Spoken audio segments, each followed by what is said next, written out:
हम game of thrones को असल जिंदगी में जीने जा रहे हैं। कुछ लोगों के लिए ये डेब्रोनिक नाम का एक जादुई किला है, तो कुछ इसे किंग्स लैंडिंग के नाम से जानते हैं। हम आपको बताएंगे कि क्रोएशिया आपकी अगली यात्रा क्यों हो सकती है। लेकिन इसकी शुरुआत एक हफ्ते की छुट्टी से होती है।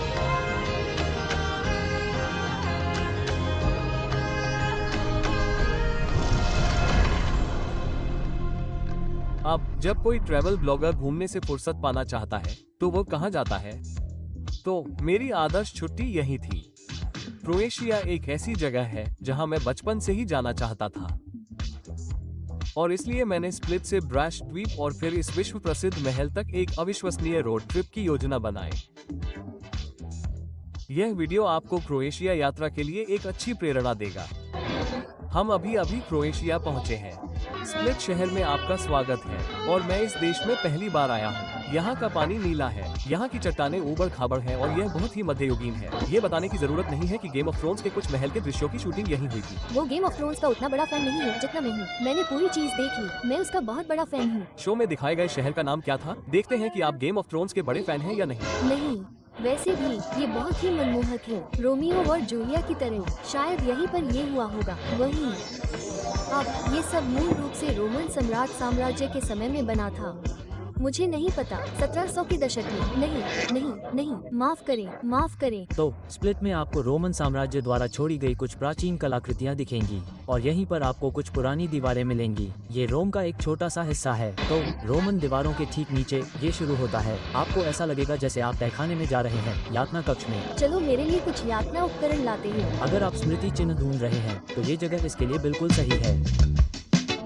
रोमन काल में यह वो जगह थी जहां वे भोजन रखते थे, और कभी कभी यह एक लैंडफिल भी हुआ करता था। एक दुकानदार ने मुझे अभी यही बताया, जो मुझे बहुत विरोधाभासी लगता है। आप अपना भोजन उस जगह क्यों रखेंगे जहां आप अपना कूड़ा फेंकते हैं? लेकिन सैकड़ों साल बाद भी इसका उपयोग किया जा रहा है, लेकिन एक बहुत ही अलग उद्देश्य के लिए। एक विचित्र उद्देश्य। यह एक व्यवसाय है। ओह वाह, यह आपकी अब तक की सबसे अच्छी योजना हो सकती है। और अगर आप यहाँ आते हैं तो हम सूर्यास्त के समय ठीक समय पर पहुँचेंगे।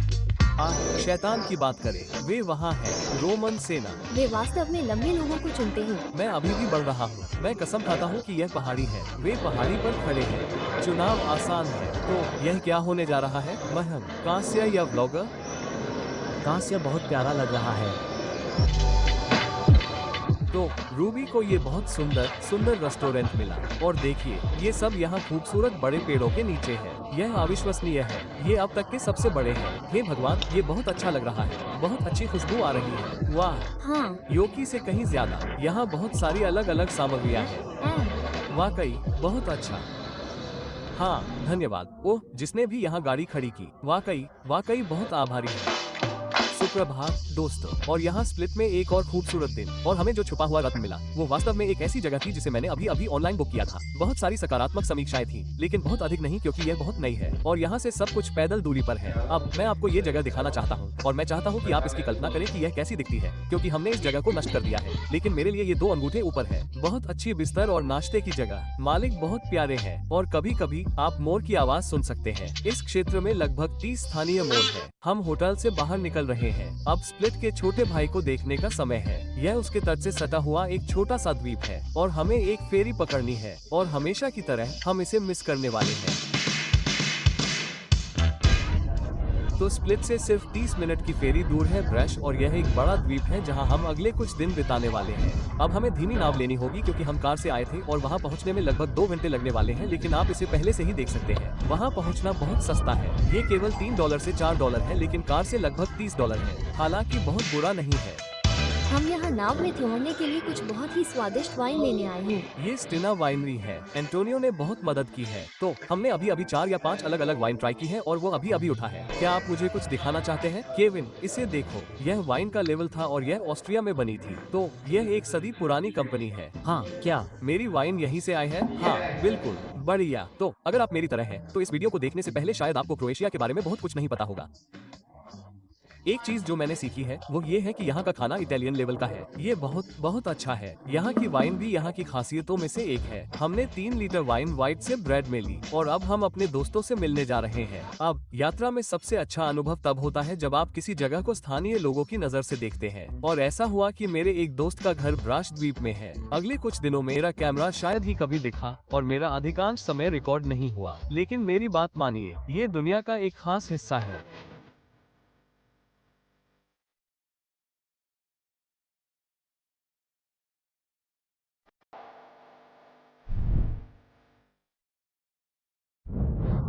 अब हम वापस स्प्लिट जा रहे हैं और स्प्लिट से दक्षिण में देब्रवनिक जा रहे हैं। वहां पहुंचने में लगभग 3.5 घंटे लगेंगे। और हालांकि मेरी छुट्टियां खत्म हो चुकी हैं, लेकिन मैं ये कहना चाहूंगा कि जब मैं काम पर वापस जाने के लिए उतना ही उत्साहित होता हूं जितना कि अपनी छुट्टियों में होता हूं, तो यह एक आशीर्वाद की तरह होता है। तो बेशक वहाँ एक सुंदर फलों का ठेला है और हमें रुकना ही चाहिए। आड़ू आड़ू आड़ू, बहुत बढ़िया।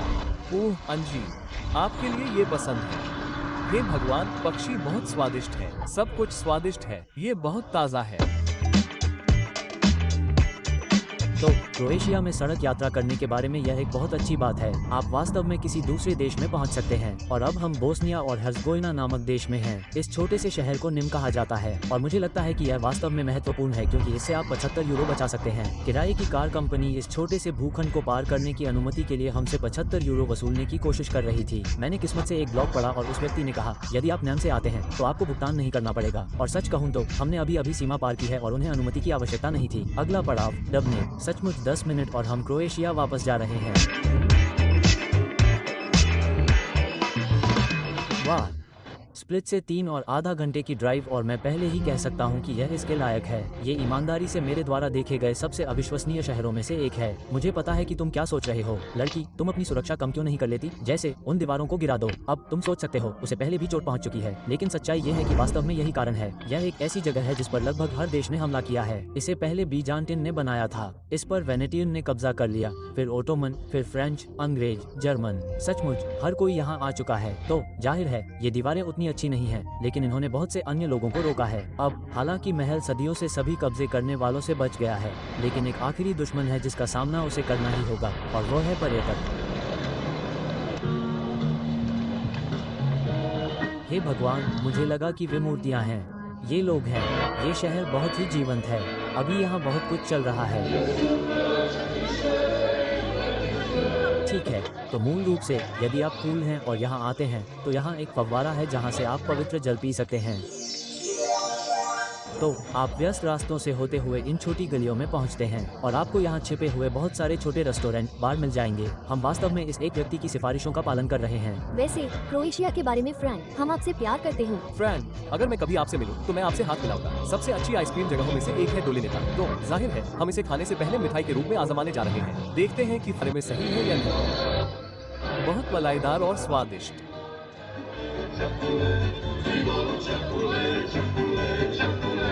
तो शहर में होने पर कम से कम पुराने शहर में आपको सूर्यास्त नहीं मिलेगा। तो अभी सूर्यास्त मूल रूप से पूरे पश्चिम में होता है जहां यह आमतौर पर होता है, पिछली बार जब मैंने देखा था। लेकिन अभी हमारे पास अच्छी रोशनी के लगभग 20-30 मिनट बचे हैं। तो हम दीवार के किनारे की तरफ बढ़ रहे हैं। ये थोड़ा चिढ़ाने जैसा है। हम करीब ही होंगे। मुझे पानी दिखाई दे रहा है। यहाँ मूलतः धनुर्धर या युग के अनुसार तोपें तैनात रहती थी, लेकिन वे इनका इस्तेमाल नीचे मौजूद चीजों पर निशाना साधने के लिए करते थे। इस जगह की रक्षा में जितनी मेहनत लगी है वो अविश्वसनीय है और ये देखना बहुत सुंदर है कि यह आज भी खड़ा है। आपको निश्चित रूप से एहसास होगा कि यहाँ वास्तव में कुछ स्थानीय घर बचे हुए हैं, जो वाकई बहुत अच्छा है। इस जगह में कुछ खास बात है। तो हमें ये छोटा सा गेट मिला जिससे हम दीवार के पार जा सके। पूरी दीवार के चारों ओर घूमने के बाद मैं आपको बता दूं, एक अच्छा दृश्य खोजना आसान नहीं है और आज रात का सूर्यास्त सचमुच जादू से बना है। इन रंगों को देखो, ये बहुत अच्छी जगह है दोस्तों। मुझे नहीं लगता कि बहुत से लोग इस जगह के बारे में जानते हैं। इस रेस्टोरेंट को चट्टान के किनारे ढूंढो। ये जगह बहुत सुंदर है। रूबी ने यहाँ आने से पहले काफी खोजबीन की थी कि हमें आज रात कहाँ खाना चाहिए और यह हमें रेस्टोरेंट देवनिक तक ले आया है। हम सड़क के ठीक ऊपर हैं और यहाँ का माहौल बहुत ही शानदार है। इस रेस्टोरेंट का पहला अनुभव, सब कुछ स्वादिष्ट लग रहा है। मिशेलिन ने 2017 से मिशेलिन पोर्शन के साथ इसकी सिफारिश की है। हाँ, मैं इसी पर आगे बढ़ने वाला था। उन्होंने हमें पकड़ लिया।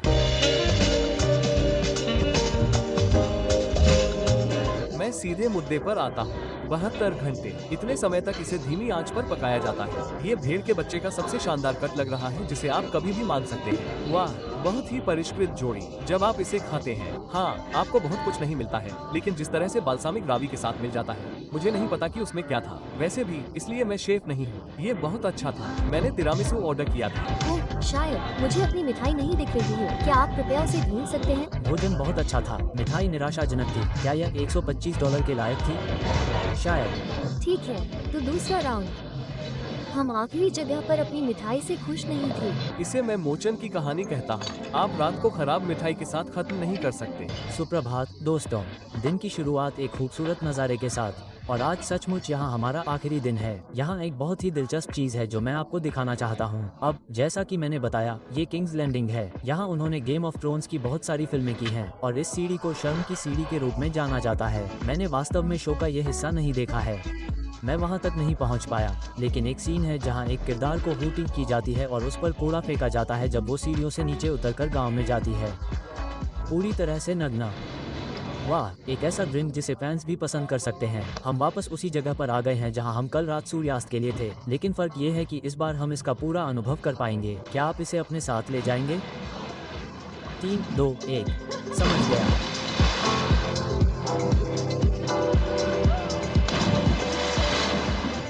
यूरोप में छुट्टियां ऐसी ही होनी चाहिए, समझ गया।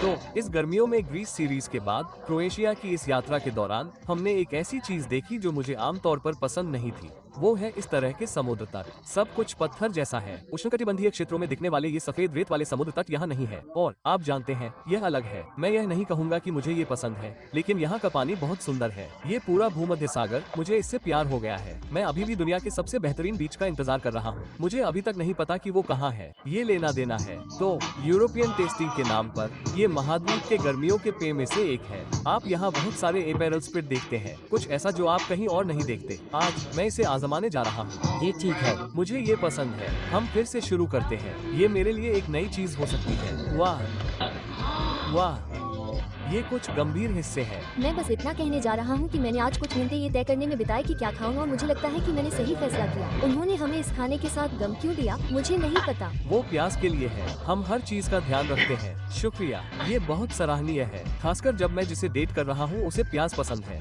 ज्यादातर खाने के बाद ऐसा लगता है कि 3 या 4 घंटे तक कोई किस नहीं करता।